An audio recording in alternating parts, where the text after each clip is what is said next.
ვანგფუჯინგის სავაჭრო ქუჩა არის ერთ-ერთი ყველაზე პოპულარული და ისტორიული სავაჭრო ქუჩა პეკინში. თუ ამ ქალაქში მოხვდებით, მას აუცილებლად უნდა ეძიოთ. იგი ოქროს ქუჩის სახელითაცაა ცნობილი. ახლა კი სწორედ აქ ვიმყოფები და ვნახოთ როგორია ის. როგორც უკვე გითხარით, ეს ქუჩა პეკინის ერთ-ერთი ყველაზე ცნობილი სავაჭრო უბანია და მისი ისტორია საუკუნეებს ითვლის. აქ ჯერ კიდევ მინგის დინასტიის დროს იყო სავაჭრო ცენტრი. წარმოგიდგენიათ? აქ ფეხით სიარული უკვე თავისთავად თავგადასავალია. თქვენ შეხვდებით უამრავ მაღაზიას, რომელშიც წარმოდგენილია როგორც ცნობილი საერთაშორისო ბრენდები, ისე ტრადიციული ჩინური პროდუქცია. ნახეთ გზად ვინ შემომხვდა. ელის საყვარელი პერსონაჟის კოსტუმში გამოწყობილი ჩინელი გოგონა, რომელიც ძალიან საყვარელი იყო. ელესთან სამახსოვრო ფოტოებიც გადაიღო და თან საჩუქრებიც მისცა. ძალიან ბედნიერია ელენე. მოკლედ გავაგრძელოთ გზა. ასევე მინდა აღვნიშნო, რომ ეს ქუჩა ქალაქის ერთ-ერთი ყველაზე დატვირთული ქუჩაა და მას ყოველდღიურად მილიონამდე ადამიანი სტუმრობს. ვანფუჯინგის ყველაზე მთავარი და მამოძრავებელი წყარო მაინც საკვებია.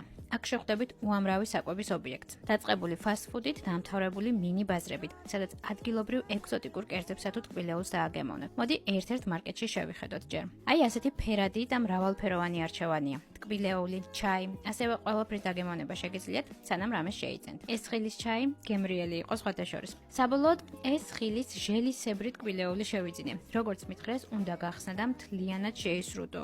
ამის დავიხჩე. გემრიელი კი იყო, მაგრამ სახლში არ გაიმეოროთ. ქუჩაზე ასევე პატარა ბაზრებია. მოდი ერთ-ერთშიც შევბოდიალდეთ. აქაც ანალოგიურად შეხვდებით ტკბილეულს, სასმელებს, ეს მგონი საპონი იყო ან ხელის კრემი. აქვეა ბისერებიც. გვერდით კი პატარა კვების მარკეტივითა. აი ტაილანდში და ვიეტნამში რომ გაჩვენებთ მსგავსი. ერთი კი გავიფიქრე, აქაც რამეს დავაგემოვნებთქო, მაგრამ გამოგიტყდებით და ძალიან მძაფრი სუნი იდგა. ცოტა არ მესიამონასავით და თავი შევიკავე რამის დაგემოვნებისგან. ალბათ დახურულ სივრცეში რომ მზადდებოდა საკვები, ამის ბრალი იყო. არ ვიცი. მალევე გამოვედი მთავარ ქუჩაზე. ასეთი პატარა ჩიხივით მარკეტები კიდევ რამდენიმე შემხვდა. მოდით, ამ გულუ დავაგემოვნოთ. დიდი ხანია ამის გასინჯვა მინდა და ვნახოთ როგორია. ერთი ცალის ღირებულება $3. იგი ტრადიციული ჩინური ტკბილეულია. შაქრის სიროფში ამოვლებული სხვადასხვა ხილი. ასეთი გემრიელი მარწყვი ჯერ არასდროს გამიზინჯავს. ძალიან მარტივი, მაგრამ ძალიან გემრიელი ტკბილეულია. ამის სახლში გაკეთებაც შეიძლება. ვინმეს ხომ არ გიცდიათ?